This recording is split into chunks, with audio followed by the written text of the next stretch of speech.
commune Médina Sabakh ñu leen di nuyu bu baax di leen siyaar di nuyu ñi fi teew ñëpp di nuyu journalistes yi ak conseillers yi fi teew ak membres yi nga xam ne nii ci commune bi lañu dëkk ñoom it waaye nekkuñu ay conseillers ñu ngi leen di nuyu ci turu collectif bi di ànd ci dëgg ngir taxaw suñu commune ñu war a woote nag fii tey benn point de presse war a waxtaanee lenn lu jëm ci suñu commune bi ko defee ki nga xam ne moo war a jël parole war ci langue nasaraan muy Amath Touré nekk premier adjoint au maire de la commune bu paree ki nga xam ne mooy Ibrahima Touré moom it dina ñëw wax ci kàllaamay Kocc muy olof moom itam dina wax ci collectif bi su paree dinañ jox tam Aliou Cissé moom it dina wax mu wax ci manquement yi nga xam ne am na fii ci commune bi ci manquement yu yaatu suñu paree dinañ jox ku ñu wax Murit Loum moom it mu wax ci poste de santé bu Falifa nga xam ne il y a 2 ans ngi nii mu ngi taxaw moom it dina wax ci poste de santé boobu su ko defee ñu ngi nuyu ñëpp di jaajëfal ñëpp di wax ne ay conseillers yu bëri ñu ngi fi teew su ko defee kon ñu ngi leen di rafetlu seen disponibilité di leen ñaanal jàmm bu baax a baax. Chères autorités du Sénégal, Monsieur le ministre des collectivités territoriales, de l'aménagement, du développement et de l'aménagement des territoires, chères autorités de la région de Kaolack, chères autorités du département de Nioro du Rip, Monsieur le sous-préfet de l'arrondissement de Médina Sabakh, chères populations des 58 villages de la commune de Médina Sabakh, chers journalistes, chers responsables de sites de télévision locales, chers participants,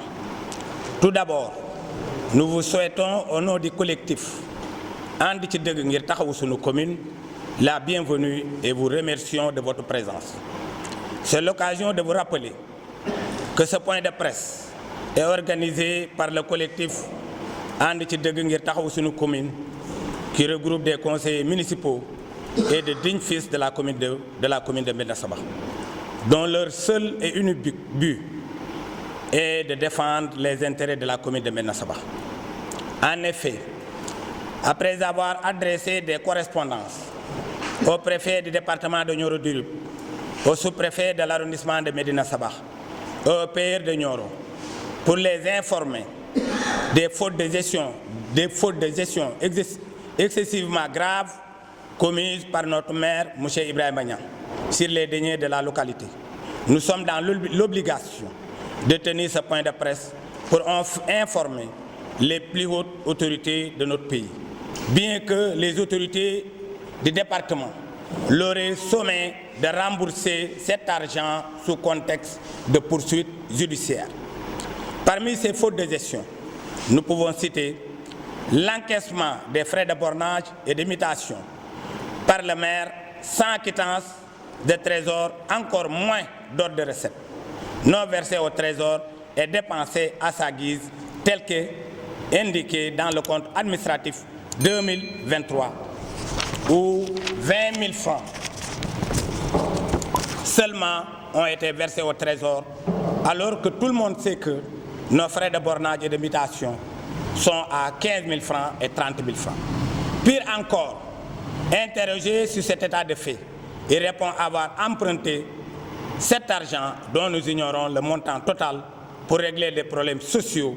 dont les rubriques figurent bien dans le budget.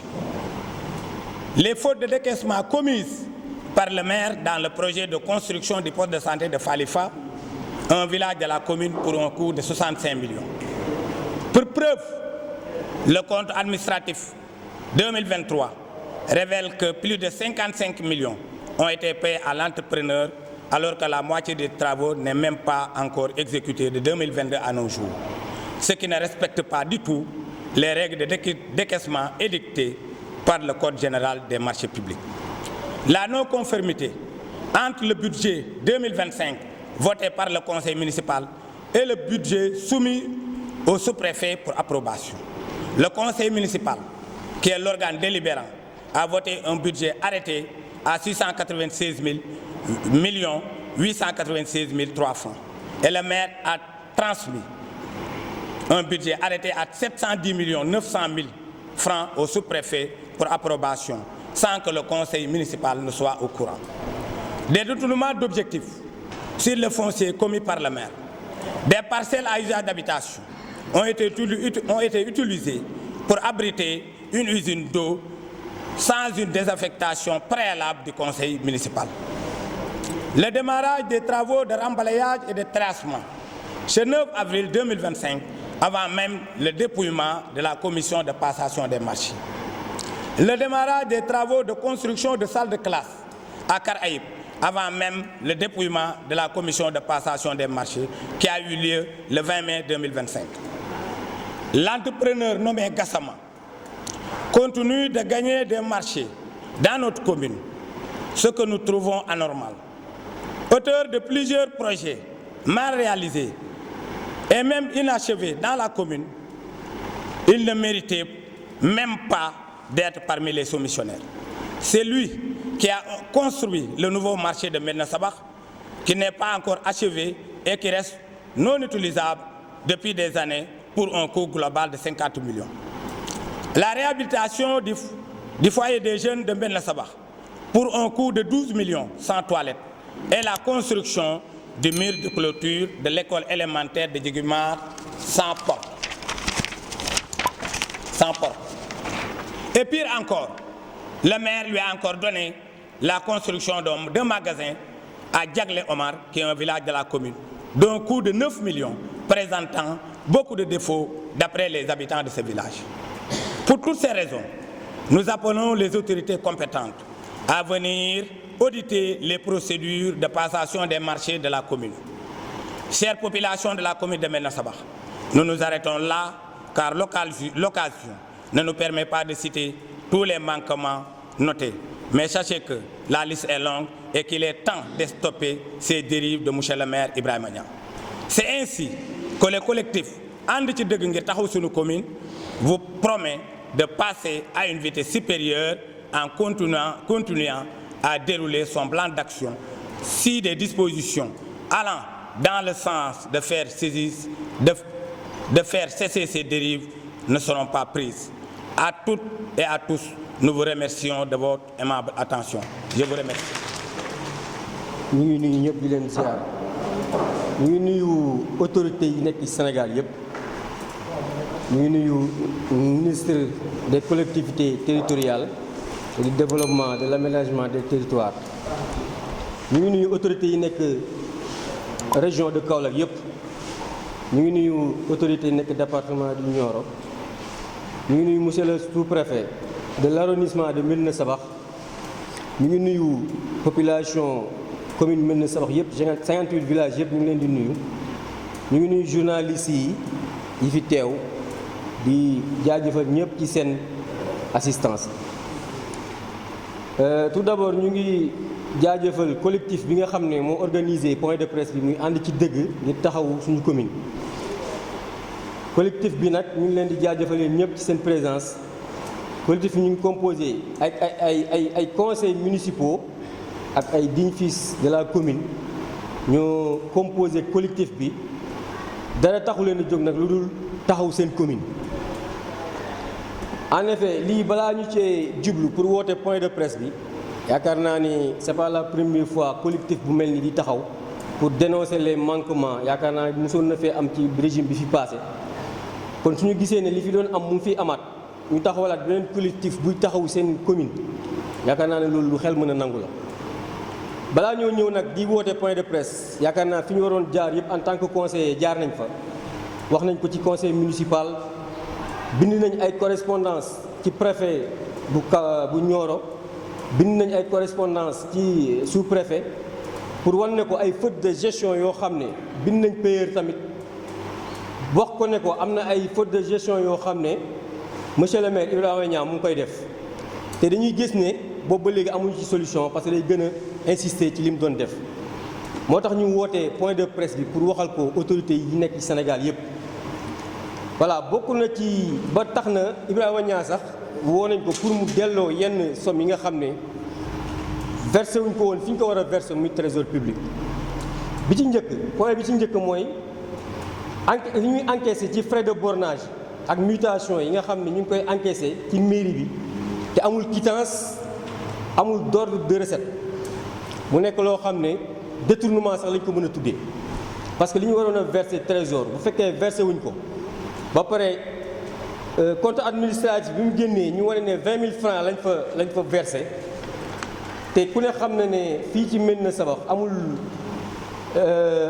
amul bornage wala mutation 20 000 francs 15 000 francs moo am ak 30 000 francs kon xaalis bi yëpp ñi ko versé nañ ko te amuñu quittance ba pare versé wu mairie bi versé wu ko trésor public loolu détournement lañ koy tuddee. Deuxième point bi mooy non respect encaissement yi nga xam ne entrepreneur bi waroon tabax poste de santé bu Faalifa respecté wuñ ñi ngi ko waroon joxee xaalis bi ba jox nañ ko 55 millions ci poste de santé boo xam ne mu ngi waroon nekk 65 millions bi compte administratif bi génnee wane nañ ne moom encaissé na 55 millions te liggéey bi xaajul xam naa après journalistes yi dinañ indi photo yi ak vidéo yi nga xam ne hôpital bi fi mu toll te entrepreneur bi encaissé na 55 millions te loolu yëpp mënuñ ko tuddee lu dul ñàkk respecté encaissement yi nga xam ne waroon na ko defal kii di entrepreneur bi pour mu mën a liggéey bi jaar yoon ba pare ñu réceptionné ko ci jàmm loolu yëpp respecté wuñ ko kon loolu tamit mu nekk faute de gestion bu mag a mag a mag. beneen bi troisième point bi mooy ñàkk budget bi nga xam ne voté woon nañ ko 2025 te ñun li ñu voté woon ak li mu jox sous-préfet pour mu approuver ko am différence parce que ñu ngi voté woon 696 millions 886 3 francs mais li sous-préfet approuvé mu ngi nekk 710 millions 900 000 francs te ñun defoon nañ ci ay amendement yoo xam ne en tant que conseiller amendement yi ñu ci defoon yëpp respecté wuñ ko après ñoom dañoo xool ni mu leen neexee ñu yóbbu ko ci rubrique yi leen neex donc sous-préfet ci boppam sax biñ ko yóbbulee moom nee na moom dafa juum bu xamoon ne liñ ko jox ak li ñu voté woon du benn du ko approuvé. Deuxième point bi ñu ngi gis ay détournement d'objectifs yoo xam ne ci foncier bi ñun dañoo voté woon ay parcelles yoo xam ne ay usage pour habitation la mais gis nañ fa dañ fa def leneen lu ay kër ñu def ay usine ndox te dafa waroon a jaaraat ci suuf ci conseil municipal bi ñu càmbaraat ko balaa ñu faa def leneen lu dëkkuwaay loolu tamit faute de gestion la. Cinquième point bi mooy le démarrage des travaux de remblaiage gis nañ ne ñu ngi terrassé yoon yi nga xam ne voté woon nañ ci 50 millions pour ñu defar yoon yi ak pont yi nga xam ne moo ne ci commune bi liggéey bi gis nañ ne démarré na te dépouillement amagul mu nekk lu ñu jaaxal parce que marché la balaa ñu koo jox benn entrepreneur dañ ko war a def dañu war a yóbbu dañ ko def dépouillement ba pare commission des marchés tranché entrepreneur bi ko gagné ñu jox ko mais loolu yëpp amul te gis nañ ne entrepreneur bi mu ngi liggéey loolu tamit faute de gestion la. Sixième point bi mooy le démarrage des travaux construction des salles de classe de Kër Ayib gis nañ ne tamit voté woon nañ ñu war a tabax 6 classes Kër Ayib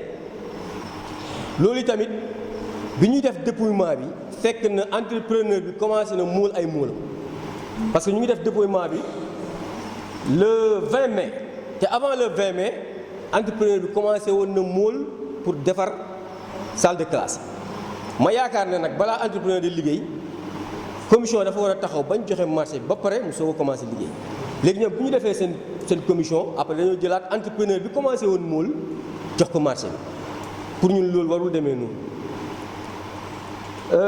Septième point bi mooy entrepreneur bi ko gagné woon muy Gassama gis nañ ni amoon na fi ay marché yu bari ci commune bi benn ci marché Médina Sabakh bi moom moo ko gagné woon 50 millions te gis nañ ne lépp lu mu defaroon foofu ba léegi marché bi kenn utilisé wu ko parce que dara baaxu ci. gis nañ ne tamit moo tabaxoon fii ñu ne nii di wax muy foyer des jeunes te ba léegi gis nañ ni salle toilette yi pareegul mur de clôture bu nekk école Djigimar tam moom moo ko gagné woon ba léegi mur de clôture bu amul bunt léegi ñu gëm ne nag benn entrepreneur bu mel noonu lépp lu mu fi defar réception bi baaxul est-ce que réception nañu ko sax léegi ñu jëlaat beneen marché jox ko bu mu war a tabax ay kii yu nekk jagle ay construction des magasins ñu joxaat ko moom maire bi ci boppam joxaat ko beneen marché pour mu tabax benn magasin bi jagle bu 9 millions te or que magasin bi waa jagle ñu ngi fii dañu déglu nee nañ ba léegi nii mënuñ ko utiliser parce que baaxul day senn ba pare karo yi mu ngi commencé dajjeeku porte yi baaxul ku mel noonu nag nga joxaat ko beneen marché pour mu tabax ay salle de classe te xam nañ ne lim fi gagné yëpp dara jaaru ci yoon ñu gis ne yooyu ay points la yu bari yoo xam ne buñ ko doon wax fii la ñuy yendu mais dañuy yemaale foofu nag di wax ne population commune Médina Sabakh yëpp ñu ngi leen di arrêté ñuy attirer seen attention parce que ñun li ñu waroon def yëpp en tant que conseiller def nañ ko lépp lu ñu war a def ci conseil municipal bi def nañ ko li ñu waroon def pour yëgal suñu autorités administratives yëpp def nañ ko mu ngi continuer di insister di def lu ko neex ñu ngi wax ñëpp nag ne su fekkee dafa continuer di defaat lu ko neex ci loolu ñun bañuñ ci ba cour contrôle yi nekk ci dëkk bi ñu saisir leen ñu ngi jéggalu loolu lañu amoon ci wax di gërëmaat ñëpp ci assistance bi di jaajëfal journalistes yi di jaajëfal waa commune bi yëpp salaamaaleykum wa rahmatullah. comme waa commune bu Médina Sabakh ñu ngi leen di nuyu bu baax di jaare ñu nekk ci salle bi yëpp toog ci ndigalu collectif bi nga xam ne mu ngi ànd ci dëgg pour taxawu suñu commune la di sagal encore journalistes yi seen taxawaay bi di remercier ñëpp ñi nga xamante ni ñoo nañ fi toog ñu am benn point de presse bu ñu bëgg a def tey liñ ci annoncé nag ñun bokk na ci problème yi nga xamante ni commune bu Médina Sabakh mu ngi koy jànkuwante ci 58 villages yëpp xam naa point yu bëri na trop mais da ngeen ñu koy permettre rek ñu citer ko benn par benn man maa ngi tudd Aliou Cissé dëkk Pakala Kër Gumba Fana bokk ci kuréel gii di collectif ànd ci dëgg pour taxaw suñu commune biñ ci commencé dañ koy commencé ci santé nag ndax nit doomu aadama lépp looy def soo amul wér rek mënoo koo def ak ci sa teeyaayu bakkan jafe-jafe santé dafa am ci commune bu Médina Sabakh 58 villages yi yëpp la nag pour nga feebar fi faju fi dafa doon problème ndax sa case de santé yi fi nekk wala poste de santé bi fi nekk dafa attanut li nga xam ne moo fi nekk ci commune bu Médina Sabakh beneen bi ci topp it ñi nga xam ne ñoo nekk ci dëkk village yi bu ñu ñëwee ci poste de santé yi dafa am benn jafe-jafe bu ñu jànkuwanteel boo xam ne ñii fekk si ñoo leen koy teg ci seen ñàkk a xam ndax da ngay gis médecin kii malade bi dafay ñëw bu ñëwee jënd tikeem dem ci infirmerie bi ñu defal ko consultation bindal ko ordonnance bi jox ko mu dem pour mu jënd ordonnance am boobu da ngay gis ne bu joxee ordonnance bi buñ ko jaayee garab bi ba pare ki nekk ci pharmacie bi dafay téye ordonnance bi jox ko garab bi kese pour mu dem mu jaaxal ñu trop li ñuy wax ni nag du loo xamante ne nii dañ koy dégg déedéet man mii di wax di Aliou Cissé dafa arrivé sama doom sama soxna indi ko ñu jaay ko ordonnance ba pare téye ordonnance bi ne duñ ko jox mais dama woote téléphone parce que fekkoon fu ma ne ko nag balaa muy génn ci hôpital bi na ngeen ko yëggati ordonnance bi jox ko keroog yëgg naa ci boo woo sous-préfet bi fi nekk wax ko xamal ko ne ko wooteel ci poste de santé bi sama doom mu nga fa dañ koo jaay garab téye ordonnance ba ne ko da ngay dem ba samedi ba lundi kon nga jëlaat vélo fayat 3000 francs ou bien 4000 francs pour ñëw doog a récupérer loolu nga xam ne moo nekk sa ordonnance dama xamul loolu nag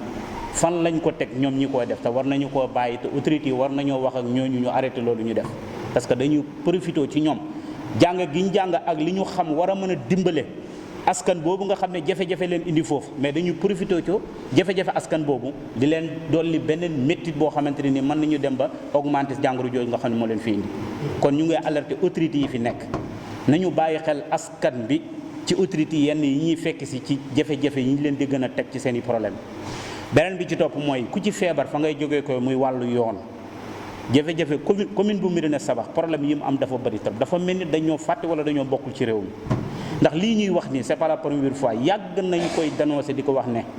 problème yu yoon dafay am fu nit jógee ko pour ci dëkk war a ñëw fii ci arrondissement bi problème ngay am ak fu mën a nekk nag muy ci côté penku bi ma dëkkee ci côté Pakala muy ci côté xarfu bii ba Kër Sambakouta ñëpp dañoo am problème yu yoon yoo xam ne lañu économiquement maanaam commune bu Médina Sabakh dafa dee te dara warulul ko lu dee lu dul ñàkk yoon bu ñu jaar loolu nag ñu ngi alerter état bi nañu dimbale son excellence président de la République Diomaye Diakhar Faye nañu dimbalee gestuñu bu baax ak premier ministre Ousmane Sonko ci réew mi la ñu bokk ndax bu wootee jotee kenn du des gannaaw lépp loo xam ne citoyen dana ko def commune bu Médina Sabakh da koy def ba mu jeex tàkk mais bu dara desut lu mooy pour ñu jox leen li nga xam ne mooy seen ak seen yelef dara joxuñ leen ko ci dañ leen koo xañ yoon biñ fii rëdd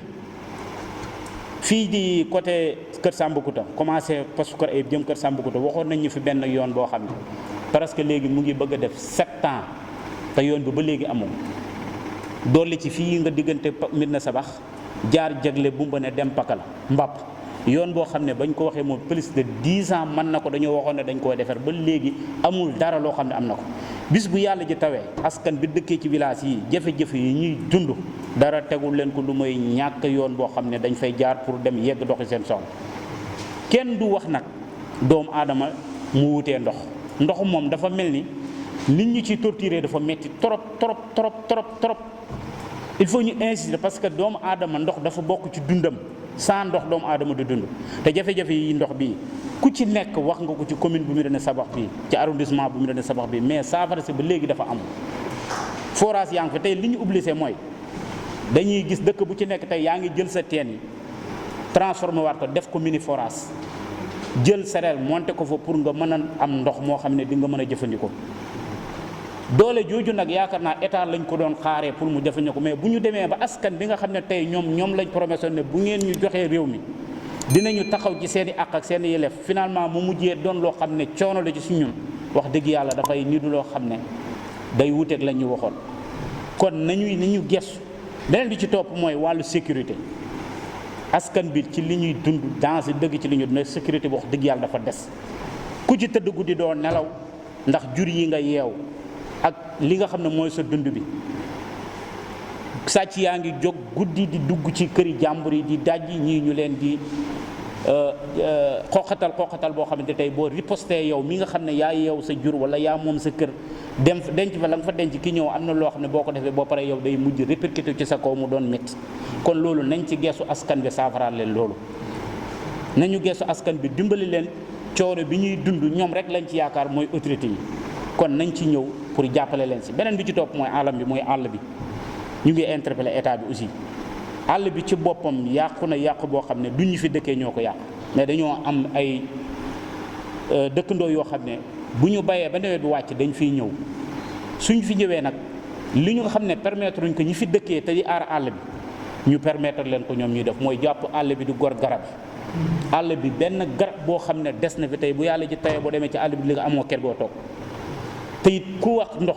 fu muy wàcc mooy foo xam ne dafa bëri garab dama yaakaar ne comme état bi mu yéegee dafa doon wax nit ñi sensibiliser pour ñuy jëmbat ay garab pour réew mi war a mën a am ay garab yoo xam ne dafa ñuy permettre ñuy am ndox suñu gisee nag fii ci commune bu Médina Sabakh 58 villages yëpp dëkk boo dem àll ba boo fa tourné garab yëpp wàcce nañ te ñi ko wàccee du ñenn nag mooy ñi nga xam ne ñi fi dëkkul ñoo fi ñëw màngaan si fi jël garab yooyu di ko ko jox seen jur gi te ñun ñi ñuy bàyyee àll bi ñu koy seere am nañu ay jur waaye permettre ñu gor ko ku ko ci gor tey bu soobee yàlla mu doon musiba ci sa kaw léegi nag 2 fois 2 mesures boobu ñu gis moom la ñu alerté état pour mu taxaw ci saafara ñu ko ci ne mu gën a gaawee parce que du benn yoon du ñaari yoon kon li nga xam ne ñu ngi koy wax dafa doon coono boo xam ne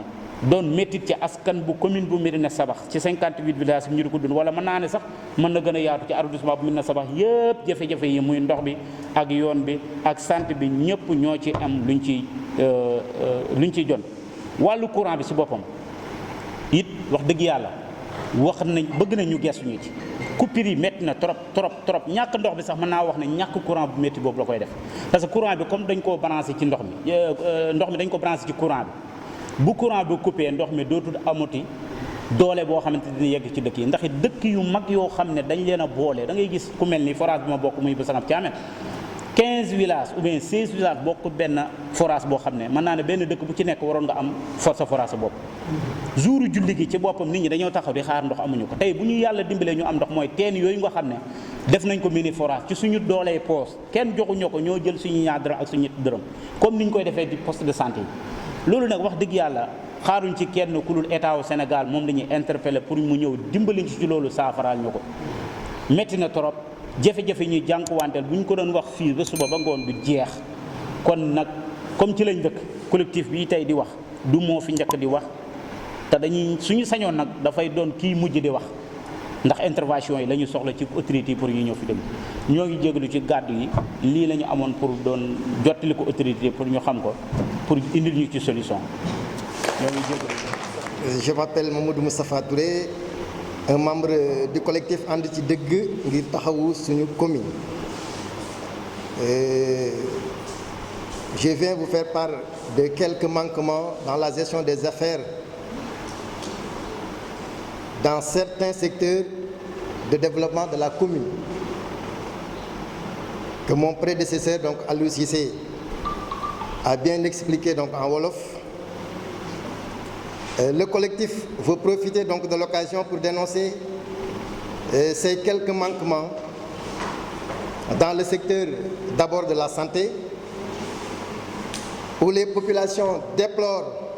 au niveau de certains postes de santé de la commune la confiscation des ordonnances qui leur sont prescrites et aussi des ordonnances sans cachet ni signature. Le collectif donc ànd ci dëgg ngir taxawu suñu commune dénonce également la lenteur notée sur la réparation des ambulances en panne depuis plusieurs mois et surtout la mauvaise prise en charge des réparations de ces ambulances par le maire de la commune, parce que il y a des ambulances qui ont été déclarées réparées et en moins de 2 semaines qui retombent en panne. Donc ça veut dire qu'il n'y a aucun sérieux dans le suivi. Au niveau du secteur de l'eau, le collectif ànd ci dëgg ngir taxawu suñu commune dénonce les ruptures d'alimentation en eau fréquentes notées dans beaucoup de villages de la commune, coïncidant avec les coupures d'électricité qui sont aussi fréquentes et durent souvent plusieurs heures. Il faut noter également les fuites d'eau constatées un peu partout dans les artères sans aucune intervention de Flex'Eau, qui est l'opérateur privé chargé de la gestion du secteur de l'eau ici dans notre commune. Le secteur de l'environnement également, nous tenons à lancer un appel aux eaux et forêts et chasses à veiller davantage donc dans les éleveurs, sur les éleveurs donc nomades, appelés les Nourounabé, qui passent tout leur temps à couper les arbres pour leur bétail, ce qui favorise la déforestation. Et le collectif ànd ci dëgg ngir taxawu suñu commune sollicite au conseil municipal et aux autorités locales compétentes l'ouverture d'une carrière de sable dans la commune afin de mieux lutter contre le désensablement de certaines de nos pistes opérées par des personnes inconscientes des consciences que cela peut entraîner. Dans le secteur de l'électrification rurale, nous avons constaté beaucoup d'efforts faits par l'État du Sénégal, mais nous déplorons actuellement des lenteurs et si on peut même en parler, on peut dire même de l'arrêt noté sur l'électrification des villages qui restent dans la commune. Et nous appelons l'État à vraiment accélérer la cadence dans l'électrification de ces villages-là qui restent dans la commune. Dans le secteur de la sécurité, nous plaidons pour un renforcement de la sécurité en milieu rural où beaucoup de cas de vol de bétail sont enregistrés ces temps-ci. Et en résumé, nous allons nous arrêter là parce qu'il y a beaucoup de maux dans notre commune et nous ne comptons pas s'arrêter en si bon chemin. Nous avons un plan d'action et nous continuerons à veiller au bon développement de notre localité. À toutes et à tous, nous vous remercions de votre aimable attention. te à Médina Sabakh le 14. maa ngi nuyu ñëpp nuyu journaliste yi fi nekk yëpp nuyu képp koo xam yaa ngi fi teew si commune de Médina Sabakh di nuyu waa département Nioro yëpp di nuyu ñi nga xam ne nii ñu ngi nekk si jotaay bi di nuyu conseil départemental ak seen député bi Massamba ñi ñëpp ñu ngi leen di nuyu di leen siyaare di leen ñaanal jàmm di siyaare képp koo xam ne teew nga fi waaw man maa ngi jógee ko Falifa ñu may wax Murit dëkk fii Falifa di wax si wàllu constat bu nga xam ne mooy bu Falifa bi dañ xam si lu bëri war si mën a yaatal te yaakaar naa ne biñ na Falifa dañ fa ëmb 13 villages te hôpital bi yaakaar naa ne ñun ñëpp 13 villages ak ñi nekk si commune de Médina Sabakh ñun ñëpp ñoo ko bokk si ndee ba nga xam ne nii nag hôpital bi ñu ngi siy wax coow lu bëri war nañ si mën a ñëw pour ñu leeral ko ñëpp xam ko ndaxte hôpital bi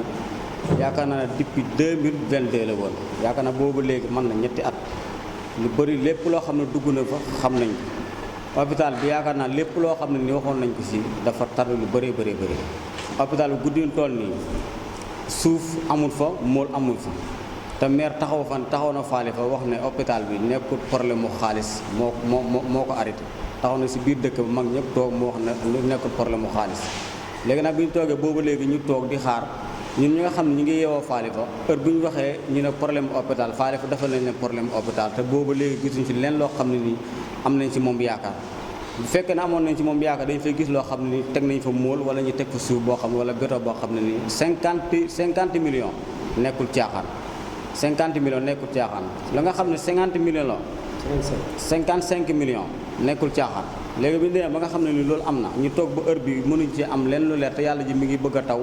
te boobu léegi gisuñ ci leen loo xam ne ku fa ñëw wax si hôpital wala ñu bàyyi ko wala ñu def si lenn te hôpital boo ko gisee dafay mel ni benn ñànka boo xam ne nii waxuñu lii xaalis moom lañ si financé ñu nekk koo xam ne nii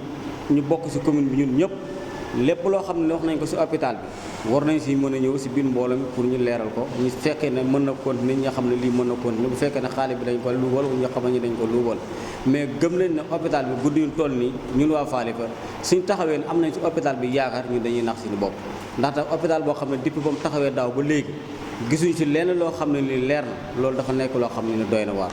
ay nit nag bi ñuy ànd dañuy ànd si loo xam ne nii dëgg la te yàlla dëgg dong moom la bëgg mouvement bu nga xam ne ni mi ngi ànd si dëgg dañuy ñëw jokkoo moom ànd ak moom si li nga xam ne nii mooy problème bu nga xam ne mi nga am si commune de Médina Sabakh fii képp koo xam ne ni taxaw ni am na fi ñu dénkale si commune de Médina Sabakh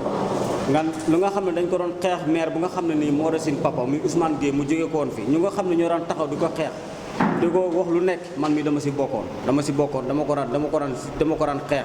te man na ma bàyyi wan na ma maam bu taxee nag gune goo xam ne nii gune gu ndaw la mu nekk si commune de Médina Sabakh bi am luubal yi bëri ñu ngi taxaw di ko luubal am nañ plein droit ñun ñëw kaas seeni droit ndaxte suñu nawla la dañ si ñu nga xam ne ñoo doon taxaw di ko xeexal dañ ci bokkoon ñun dañ bokkoon ci ñu porté woon Ibrahima Niang di ko xeexal lu nekk wax nañ ko fi Ousmane Gueye lañ daan wax Ousmane Gueye nag suñu taxawee moom mu ñëw di def loo xam ne ni moo gën a garaw am nañ plein droit ñu ñëw taxaw si mbooloo mi wax ko ni ñu daan xeexe Ousmane Gueye ñu xeexe ko ndaxte lépp loo xam ne Ousmane Gueye defoon na ko fi moom dafa ñëw taxaw di def loo xam ne ni moo gën a garaaw lu gën a garaaw nag boo ko defee dañuy ñëw wax si yow loo xam ne ni lu gën a garaaw moom lay doon ndaxte ñun dañu am problème mu yoon 13 villages yi dañ ko am képp koo xam ne ni da nga am tawat da nga tawat pour foo jaar pour nga jàll sax dafay xaw a nekk problème mu courant dañ ci am problème lépp loo xam ne am na biir Falifa loo xam ne si 13 villages yi pour ñu am ko dafa nekk jafe-jafe si ñun lampadaire yi nga xam ne dañ ko doon joxe tamit foofu yaakaar naa ni ñu ko partage ak ni ñu ko joxe ba léegi ñun gisuñu suñu bopp nag biñ na Falifa dafa ëmb dëkk yu bëri nekk na dëkk boo xam ne moo nekk si milieu bu nga xam ne si milieu si 13 villages yi boo dëkkee nekk foofu yëpp moo leen boot war nañu mën a taxaw dafa leen loo xam ne bu ëllëgee dina sedd seen xol mais ba léegi ni maire ba mu fi toogee ba léegi dafay ñëw yaakaar na ñun lépp lu muy def ni yëpp ñu comprendre nañ ko mais dañ koy bàyyi si biir mais li muy def dañuy def ñun waa Falifa bi wane ne ñun mu ngi ñuy kii wala mu ngi ñuy def naa loolu yëpp wax yi caaxaan la nii rek Falifa moom hôpital bi képp koo xam ne yaa ngi taxaw si problème hôpital bi toujours 1 mètre toujours mool boo fa demee amul fa suuf amul fa dara béton amul fa dara amul fa ñax ma ba léegi mu ngi fa nekk lépp ñax la léegi nag bu fekkoon te lu mat juróom fukki million ak juróom ñu ne moom lañ woote ñu dollaat si jeneen ñaar fukki million mu nekk 60 nangam millions 66 millions xam nga loolu 65 millions loolu nekkul caaxaan loolu du caaxaan léegi nag loolu nga jël ko si alal ñu ne turu faale fa lañ ko def tubaab faale fii gisuñ ko gisuñu xaalis bi gisuñu hôpital bi yeggul ambulance baa ngi nii mu ngi pan lii yëpp mu ngi am jafe-jafe lii problème bu fa naan la kenn mënut a xam fan la toll waaw maa ngi nuyu ñëpp di siyaare ñëpp di siyaare waa département bi yëpp feebar dangay bii yee sax dangay mboccatu nga dem dugg Gàmbi dangay mboccatu nga dem dugg Gàmbi ndax suñu différence ñu ne Gàmbi soriwul daanaka mais ba léegi nii ñun daal ñu ngi nii rek kalaa ñu xaar état ba xam dana ñëw wallam déet mais ñun dañu fàtte ñun boolewuñu si dara maire bu nga xam ne moom lañu yaakaar boolewuñu si dara dañu mbuboo loolu dafay jeex ñu ngi jël yoon bi nag di sotti ay xeer di def lii loolu yëpp nag daanaka jafe-jafe la ñu indi rek mais nekk loo xam ne arrangé nii ñu ngi jéggalu ñëpp di siyaare ñëpp di kontaan si jotaay